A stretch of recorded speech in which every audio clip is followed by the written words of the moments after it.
ay 312 million. As to date, hanggang December na lang po muna sabihin ko kasi nasa January pa lang tayo. As of December, nasa something like 600 million na po ang na-confiscate ng Optical Media Board doon sa 2 buwan at kalahati nating panunungkulan doon. So we were able to double up the value of confiscated items doon sa 2.5 months natin for a year nung previous administration. In terms naman po doon sa income ng Optical Media Board, ang Optical Media Board on the average is doing an income of 25 to 30 million on the average a year. So ito pong sa panahon ko ay nalagpasan ko po yon in just 2.5 months. Dahil nagkaroon kami ng influx na nagpa-register, nagpa-license, yung mga nag-i-import, yung mga nag-i-export, yung mga nagtitinda sa mga malls, lahat po na yan ay nakapagpalisensya ng maayos sa atin. Kaya tumaas ang kita ng OMB. Bakit po? Kasi nag-streamline tayo ng application requirements sa OMB. Previously, ang number of requirements nila ay 12 requirements. Na I find it very hard for every applicant kasi nilalagay ko yung, dati kasi akong mayor nilalagay ko yung sarili ko doon sa aplikante na pag ako nag-apply, ba't ganito katagal? Yung iba, 6 na buwan na, makikita ko doon sa Facebook page namin, galit na galit po at ala pa rin yung kanilang mga permit. So ngayon, in a matter of 30 minutes ay kaya mo po maiwi yung application mo. Yung 12 requirements, ibinaba ko po sa 5. Inalis ko na po yung ibang mga requirements na halos hindi po nila magawa dahil napakahirap. Kaya bumilis po sila at na-encourage ko po yung mga nagninegosyo, computer shops, laptops, cellphones, na-organize namin yon at yung isang beses ay 200 sila, in-organize nila sa sarili nila. Tinulungan namin lahat na makakuha ng lisensya po yon. And the last na nagawa po natin ay even yung mga seminars and webinars na required pa sa mga applicants, tinanggal ko na rin po kasi sabi ko, hindi naman magpapakasal yan para mag-seminar di ba? Parang sa kasal ko lang nakikita yung seminar. Saka sa LTO, di ba? Doon lang yung mga seminar. Tayo ba naman ako, ba't kailangan pa mag-seminar? Para daw maintindihan yung mga policy ng OMB. Sabi ko, ganito na lang gawin natin para madali. Yung instead na mag-seminar sila, ipakopya na lang natin lahat ng OMB policy, ipauwi natin sa kanila. Basahin nila sa bahay nila. Ngayon, kung hindi nila nabasa yon, hindi na natin kasalanan yon. Kasalanan na nila yon.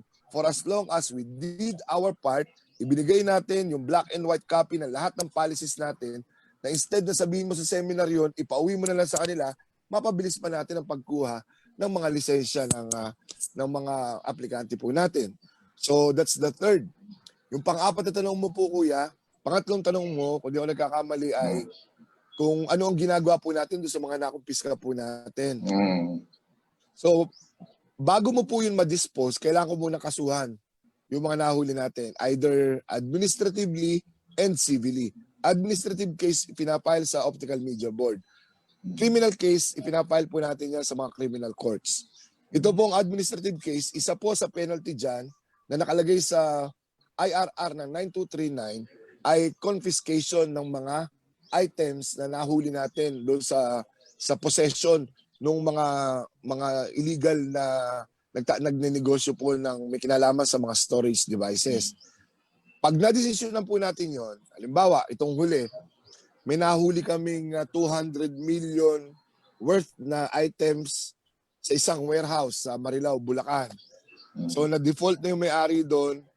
Although hindi naman lahat na yun ay magagamit mo kasi basura po nilang idiniklara sa customs, kumuha ng ECC, pagkakuha ng ECC, dinala sa isang warehouse sa Marilao, Bulacan, yung mga basurang mga laptop binubuo, pinagmumukhang mga bago, ibinebenta sa merkado na akala natin ay bago, pero totohanan po pala ay basura na nirefurbish lang nila, surplus pala, papalitan pati bag, papalitan pati naka-heat seal pang mga plastic na ganyan, dadalhin sa mga tindahan sa Maynila, tuwan-tuwa ka naman, nakala mo nakamura ka ng konti, pero basura pala nabili natin. So may mga ganun Galing, po. ano? Opo.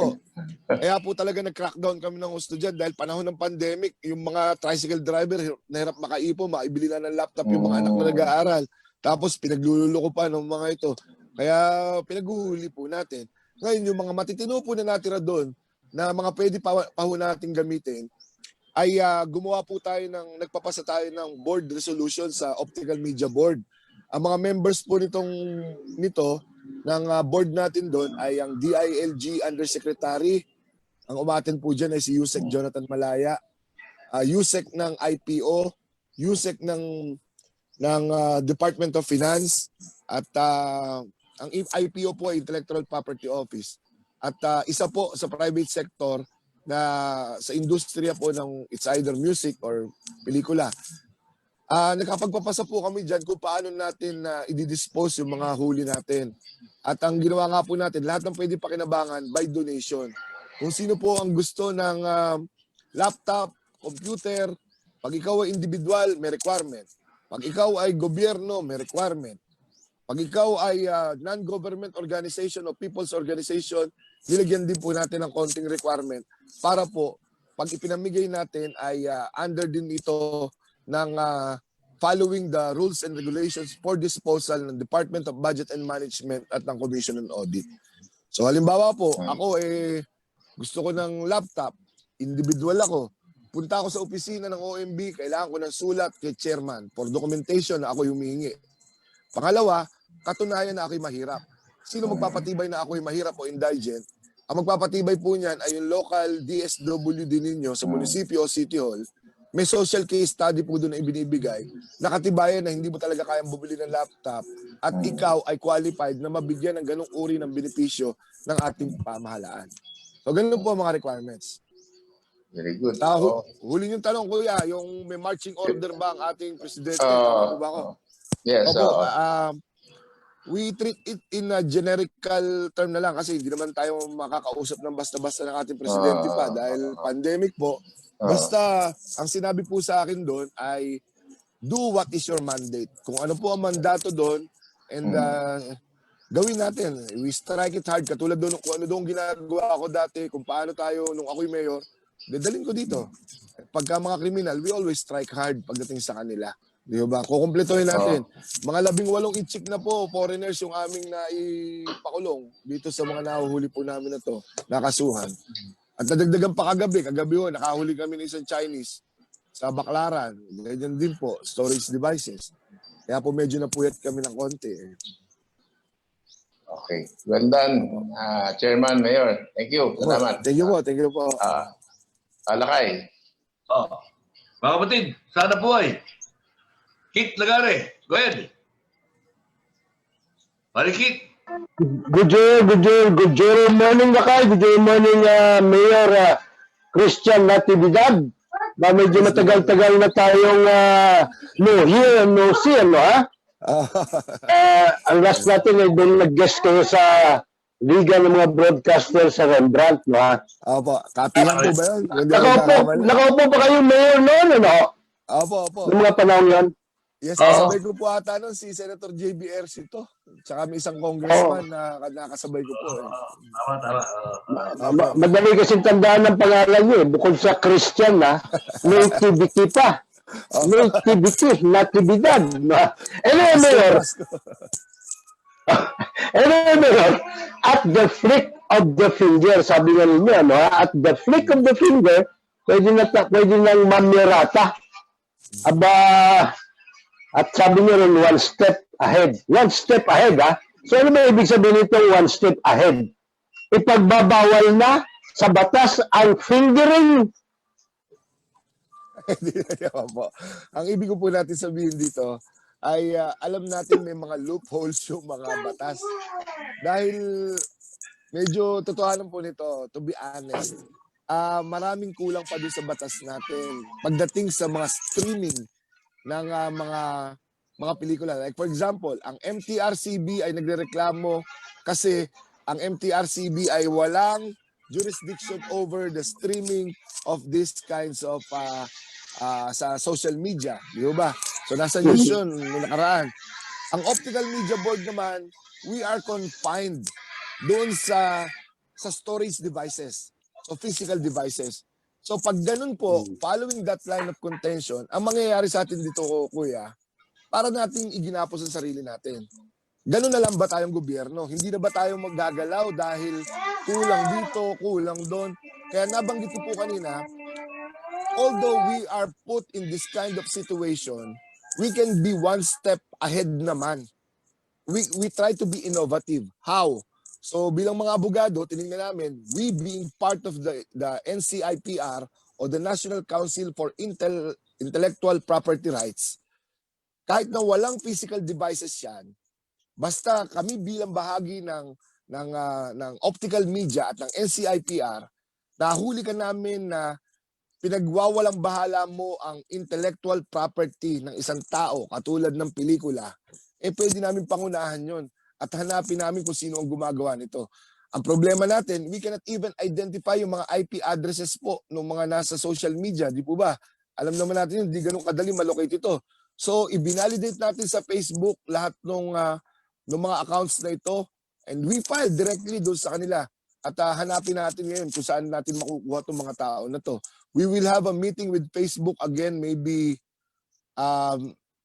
within the week. Ano bang araw ngayon? Merkules. We will try to have a meeting with them this coming Friday na kung nahihirapan ng batas, tayo man lang nasa gobyerno, tayo ang tumulay doon sa mga social media platforms na kagaya ng YouTube, kagaya ng Facebook, na pwedeng gamiting link ng paglalabas ng mga piracy, mga pirated items na meron po tayo, na katulad ng mga pelikula. Na kung hindi namin kaya, baka pwedeng si Facebook. Baka pwedeng pag in-report namin dyan, bigyan mo kami ng hotline. Dyan pa lang, shutdown na agad natin yung account niyan kasi they're doing illegal activities, di po ba? So, kailangan yung gobyerno, nandoon pa rin eh. Kung wala pa yung batas, hindi po pwedeng walang gagalaw. Pag-aantayin natin batas na yun, mamumuti na mata natin lahat dito. Magpipiesta na lahat ng pwede magpiesta sa mga ganyang uri dahil ito palaga, walang inutil palaga gobyerno natin ngayon dahil kulang sa batas, kulang sa ganito. So as much as possible, kuya, we're trying to make up with the loopholes that are, with the voids that are left open because of the inadequacy of the legislature na hindi kaagad nila na foresee yung ganitong mga pangyayari sa future katulad ho ngayon. Chairman, Yes, sir. may kwento ko lang ng konti kasi nung nakaraang linggo lang, na-hit ako ng, ano ba tawag nito, intellectual property right, noong pinirata ko ang portion ng panayam kay former federal judge Paul Malik patungkol doon sa grand jury nila sa Amerika na kinakailangan para, diba? So, sabi ng Facebook, gusto mo bang i-contest? So, kinontes ko, pinaliwanag ko na yan ay nasa public domain. Kasi nasagap ko lang yan sa YouTube eh. Di ba? So, at hindi ko rin naman sinasabi na akin itong video na to. In fact, tinopia ko siya, pinirata ko into to. Nakikita doon kaya kaninong source, di ba?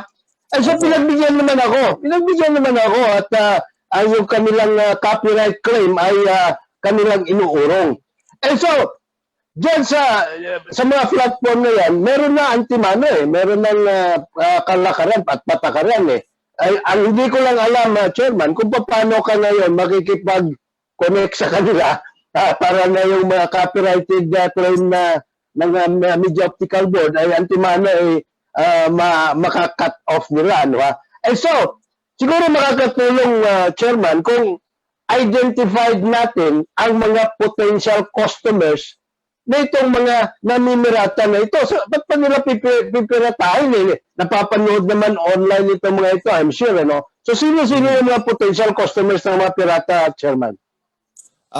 Actually ho, lahat tayo ay potential customers ng piracy. Aminin po natin hindi. Pag may nag-send po sa atin na isa sa messenger lang, pag binuksan mo po ay para tayong customer. Nalibang ka ng konti, natuwa ka, diniretso mo panonood.